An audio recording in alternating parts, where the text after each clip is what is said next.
Hey, skyscraper and cleats. That's the guys. Skyscrapers and cleats. Them jokers right there, man. They showed up. So we talked about, Noah Gray getting.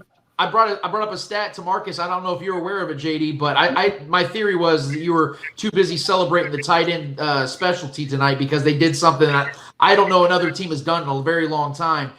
All three tight ends for the Chiefs scored a touchdown tonight.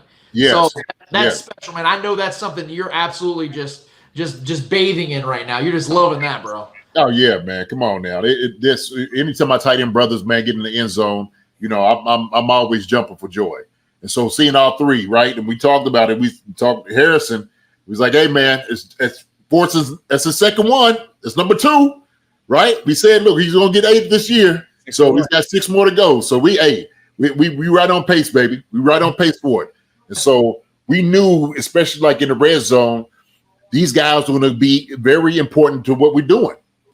Especially scoring touchdowns in that area. In the red zone, you got to use the big bodies. You have to. And so it was absolutely an incredible thing and a wonderful thing to see that all tight ends got to touch the football and get into the end zone tonight.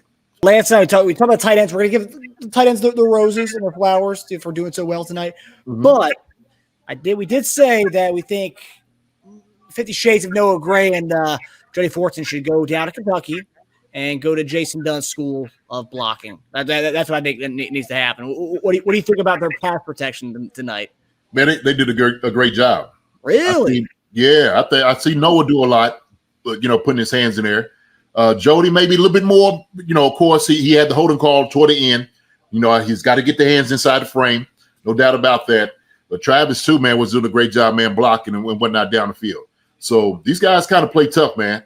But I was watching Noah putting his head in there, and he's holding on. He's a little light for him, for a tight end to be blocking in line. It's Blake Bell's position. That's what he does. But Noah, look, he has no problem going in, sticking his head in, and making those blocks. That's what I love about it because, he's not really like getting thrown out the club or just missing out there. Well, now, I know Noah missed the one, right, that he missed the safety blitzing on the edge. He see him threw his hands up. He's like, daggone.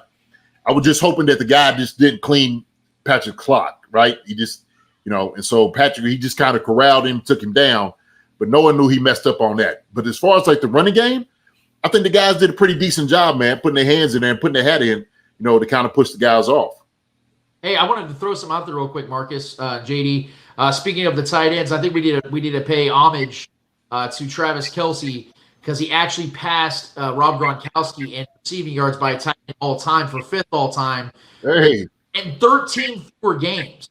Like that's something that people need to recognize here. I mean, he may never catch Tony G with the 15,000 plus yards. I think Travis is right around 10,000 right now. But I think he's going to get Antonio Gates at around 13,000. I think he's going to get him, man, because I think Travis Kelce is going to play deep into his 30s. And I think tonight, these last several years is just what defines greatness at that position. And nobody would know that better than JD right here, man. You and I know we've had many talks about tight ends. Yeah. I think that what Travis is doing is nothing short of just insanely incredible, man. It's almost unprecedented because he's on course to surpass his 7th consecutive 1,000-yard season, which would just lap the record that he created 4 years ago. Yeah, I mean, no, look, man, he's playing extraordinary, and the thing is, just what he brings to the table, and we're talking about how fast he has gotten there. Amazing, absolutely, just incredible. All those things, man. He's just done a wonderful job, and so look, we know with what the league is at right now, right? We know there's a more passing league. We're not seeing quarterbacks throw the football. We didn't see that back then, okay. And so the thing is, he's taking advantage of all those things. It's one thing that you can have a guy that you throw the ball to. It's another thing the guy catches everything you throw to him, right? And so he's making guys miss. That's another thing he's doing. He's elusive. I mean, he's scoring touchdowns. I call him a rubber band man. He doesn't let you just get a full hit on him, right? You're gonna catch just a little bit here, a little bit there. And so I think he does a good job just kind of taking care of his body. And as long as he stays healthy, all said and done, I don't know where he's going to end up being, man. But passing Rob and stuff like that, man, I mean, it's tremendous. We're talking about some great tight ends that's played the game.